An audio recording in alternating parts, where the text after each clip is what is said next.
बढ़ेंगे आगे। वक्फ बिल पर जेपीसी की बैठक में हंगामा हुआ। निशिकांत दुबे और कल्याण बनर्जी के बीच में नोकझोंक हुई। भारी हंगामे के बाद 10 विपक्षी सांसद सस्पेंड किए गए। सभी 10 सांसद एक दिन के लिए सस्पेंड किए गए। ओवैसी, कल्याण बनर्जी समेत 10 सांसद सस्पेंड कर दिए गए। अरविंद सावंत, नासिर हुसैन, ए राजा भी निलंबित किए गए हैं। बैठक में उनकी बात नहीं सुनने का आरोप लगाया गया था। हंगामे के बाद जेपीसी की बैठक अब 27 जनवरी तक के लिए स्थगित कर दी गई है। तो एक बार फिर से जेपीसी की बैठक हंगामे की भेंट चढ़ गई है, क्योंकि इससे पहले भी लगातार यही देखा गया। जेपीसी की बैठक होती है और ऐसे में बिना हंगामे की बैठक कभी संपूर्ण ही नहीं होती है। और एक बार फिर यही हुआ। जेपीसी की बैठक हुई, हंगामा हुआ, नोकझोंक हुई और इस बार 10 विपक्षी सांसदों को निष्कासित किया गया है। वक्फ बिल पर जेपीसी की बैठक में जबरदस्त हंगामा हुआ और 10 विपक्षी सांसदों को सस्पेंड कर दिया गया है।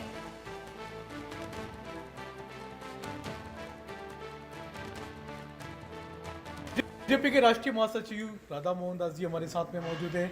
सर, विपक्षी दलों के 10 सांसदों को निलंबित कर दिया गया जेपीसी से, क्यों सर? देखिए, हम तो ऐसा कुछ करना नहीं चाहते हैं। लोकतंत्र सबके सामूहिक सहयोग से और विचारों से चलता है। लेकिन दुखद है, जम्मू कश्मीर के प्रतिनिधि आए थे 5 अगस्त 2019 के पहले भारत के कानून जम्मू कश्मीर में लागू नहीं होते थे। आज भारत की संसद एक कानून बनाने जा रही है और उस कानून पर अपना विचार देने के लिए जम्मू कश्मीर के प्रतिनिधि आ रहे हैं। ये भारत की एकता और अखंडता के लिए बहुत बड़ा डेवलपमेंट है और हमें इस बात का दुख है कि हिंदी ठगबंधन के लोगों ने एक इतने बड़े राजनीतिक डेवलपमेंट को हृदय से स्वीकार नहीं किया है। आज भी वो नहीं चाहते हैं कि जम्मू कश्मीर के धार्मिक, राजनीतिक और सामाजिक प्रतिनिधि भारत के कानून निर्माण की प्रक्रिया से जुट करके उसमें अपनी सलाहें दें। उन्होंने लगातार हमारी कमेटी की कार्रवाई नहीं करने दिया। हमारे जम्मू कश्मीर के प्रतिनिधि मौलाना मीरवाज फारूक के नेतृत्व में आए थे, वो अपनी बातें नहीं रख पा रहे और मजबूरी में हमें उन्हें निकालना पड़ा, जिससे कि हम जम्मू कश्मीर के प्रतिनिधियों की बातें सुन सकें।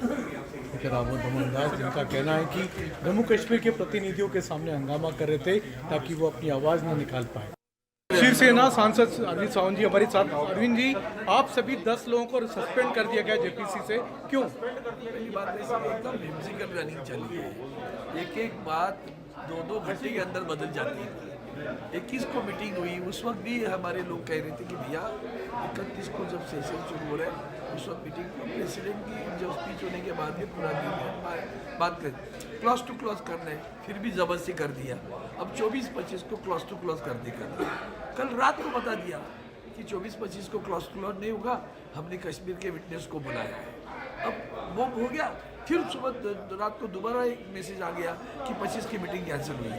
अरे हम लोग भी अपनी जनता के प्रति, जनप्रतिनिधि लोगों को समय देते हैं। पूरा आपने 24-25 रख दिया तो हमने हमारे प्रोग्राम पोस्टपोन कर दी। अब क्या हो गया? अब उल्टा हो गया। अब कहते हैं 27 पे करेंगे। क्यों ज़बरदस्ती? मुझे लग रहा है कि क्या विपक्षी दलों का कोई सांसद बचा है? सबको सस्पेंड कर दिया। 10 लोगों को सस्पेंड कर दिया। 10 हमारे जो विपक्ष में सस्पेंड। तो आज के दिन क्या आप लोग बैठक में नहीं जा सकते? नहीं जाएंगे। ये अरविंद सावंत, जिनका कहना है कि 10 सांसदों को जो विपक्ष में जेपीसी के सदस्य थे, विपक्षी दलों के सदस्य थे जेपीसी में, उन सभी को आज की दिन की कार्रवाई के लिए सस्पेंड कर दिया गया है। बीजेपी की सांसद सारंगी जी हमारे साथ में मौजूद हैं। मैडम, ये जो जिस तरीके से लगातार विपक्षी दल जो विरोध कर रहे हैं, इसका क्या कारण है मैडम? सब लोग वॉकआउट करके बाहर गए थे, कह रहे हैं कि जेपीसी के चेयरमैन जगदम्बिका पाल जल्दबाजी में ऊपर से दबाव है उन पर। देखिए, ऐसा है कि 8 अगस्त 2024 को जेपीसी का गठन हुआ था।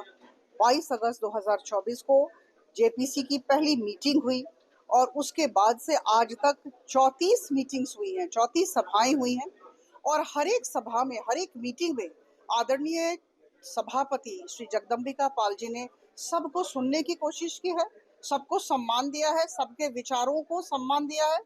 और उसके बाद आज जब हम मौजूद हुए, आज 24 तारीख है, 24 जनवरी है, आज जब हम सब मौजूद हुए, आज 2 संस्थाओं के मतों को सुनना था। एक जम्मू कश्मीर की संस्था है और दूसरी लॉयर्स ऑफ जस्टिस दिल्ली की। ये दोनों संस्थाओं के लोग सुबह से इंतजार कर रहे हैं, लेकिन जितने भी ऑपोजिशन मेंबर्स हैं और जिनका नेतृत्व श्री कल्याण बैनर्जी जी दे रहे हैं, उन्होंने बड़ा हंगामा किया हुआ है। और अभी मैं सभा कक्ष से बाहर आकर आपसे बात कर रही हूँ। बहुत हंगामा है, 2 बार एडजर्नमेंट हो चुका है।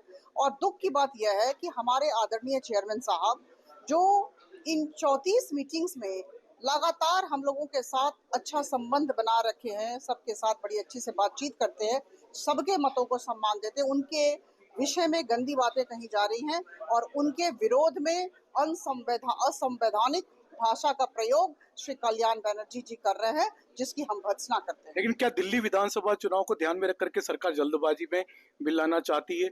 ये आरोप लगाया जा रहा है जगदम्बिका पाल के खिलाफ। बिल्कुल बेबुनियाद आरोप मैं कहूंगी। 5 महीने हो गए, मैंने कहा 34 मीटिंग्स हो चुकी है, 44 अमेंडमेंट को लेकर, संशोधन के प्रस्ताव को लेकर सरकार आई है। तो ये 44 जो प्रस्ताव है, इन पर बहुत तरीके से बहुत बार हम लोगों ने अपने मत रखे हैं, बातचीत हो चुकी है। एजेंडा भी बदला गया, ये भी आरोप लगाया है कल्याण बैनर्जी ने। बिल्कुल, एजेंडा में कोई बदलाव नहीं आया है। आज 24 तारीख मीटिंग है, उसके बाद 25 तारीख कल 4 बजे तक सबके मतों को, अमेंडमेंट्स पर सबके मतों को देने के लिए हमारे चेयरमैन साहब ने आह्वान दिया है। जो चाहेंगे वो लिखित आकार में देंगे चेयरमैन साहब को।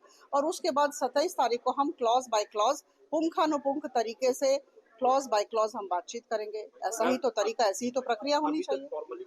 ये थी अपराजिता सारंगी, जिनका कहना है कि दिल्ली विधानसभा चुनाव की जो बात कही जा रही है वो गलत है, क्योंकि पूरा पर्याप्त समय दिया गया था जेपीसी के सदस्यों को अपनी बात कहने का, अपना पक्ष रखने का। 27 तारीख को क्लास बाय क्लास चर्चा करके 29 तारीख को रिपोर्ट जेपीसी अपनी सबमिट कर देगा संसद में, पार्लियामेंट में। Sanjay Sharma, India news Delhi.